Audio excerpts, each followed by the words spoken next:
علي توفيق في أسوان في بورسعيد. يجري تشكيل لجنة لتحرير عقد لتدشين باخرة سياحية للرحلات القصيرة في المجرى الملاحي لقناة السويس. معي من بورسعيد الآن الصحفي أحمد الجمال. أستاذ أحمد، يعني ما هو الغرض من تدشين هذه الباخرة؟ هل لرحلات اليومية القصيرة لسكان المحافظة أو لسكان مدن القناة أم للسياح الأجانب؟ ما الحقيقة؟ بالفعل الزميل كارم، هي للاثنين، يعني المركب السياحي او الباخرة السياحية الجديدة التي سيتم اليوم عمل لجنة لتحرير العقد الثلاثي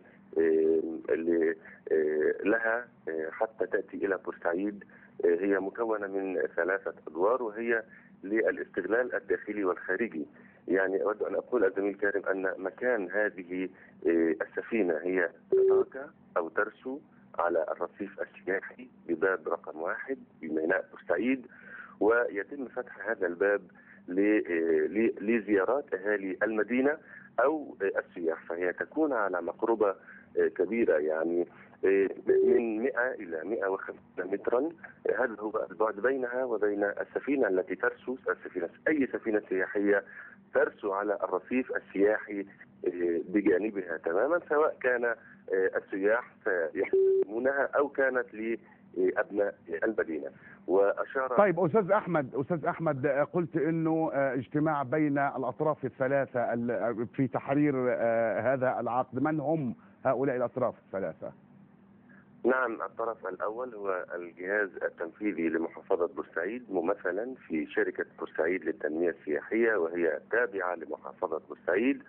والجانب الثاني هو الشركة المشغلة، والجانب الثالث هو المستثمر الذي عرض الشراكة في هذه السفينة لتكون يعني شكلا حديثا لتنمية السياحة في بورسعيد.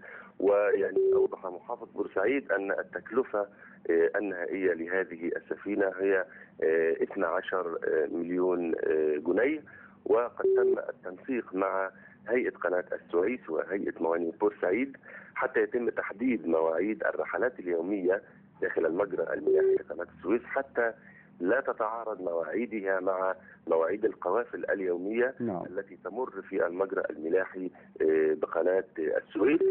ويعني العقد الذي سيتم تحريره هو عقد ثلاثي بين الأطراف التي ذكرناها.